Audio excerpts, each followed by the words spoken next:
خبر شامل کریں گلیانہ سے بیورو چیف آصف حسین اتاری سے۔ دولت نگر سینئر FHO تھانہ دولت نگر انسپکٹر حاجی صغیر احمد بھدر سے خصوصی ملاقات۔ وفد میں شامل سینئر صحافیوں میں ڈاکٹر انصر ملک، روزنامہ ایکسپریس، ڈاکٹر امجد چودھری، روزنامہ ڈاک، قمر گوندل، ہمت ٹائمز اور سریام نیوز، ملک شمشاد علی، ہمت ٹائمز، سید ذوالفقار شاہ جکھڑ، کرائم واچ TV، ملک شہباز احمد، سریام نیوز سمیت دیگر شامل صحافیوں سے بات چیت کرتے ہوئے FHO حاجی صغیر احمد نے کہا، جرائم پیشہ عناصر کے خاتمہ، علاقے کو امن و امان کا گہوارہ بنانے کے لیے ہر ممکن اقدامات اٹھائیں گے، عوام و ناس کے جان و مال کے تحفظ کے لیے گشت کے نظام کو مؤثر بنائیں گے۔ انہوں نے کہا کہ کوئی بھی شخص قانون سے بالاتر نہیں، قانون کو ہاتھ میں لینے کی کسی کو اجازت نہیں۔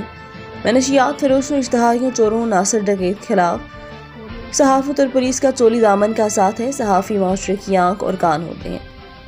انہوں نے تھانہ دولت نگر علاقے کے موذین عام شہریوں سے اپیل کی، پولیس کے متعلقہ کسی بھی شہری کو کوئی بھی مسئلہ درپیش ہو، اس کے لیے تھانہ دولت نگر کے دروازے 24 گھنٹے کھلے ہیں۔ DPO گجرات کے حکم اور DSP صدر سرکل کی زیر نگرانی پولیس تھانہ دولت نگر عوام کے جان و مال کے تحفظ کے لیے اور سائلین میرٹ پر قانون کے مطابق بروقت داد رسی کے لیے کوشاں ہے۔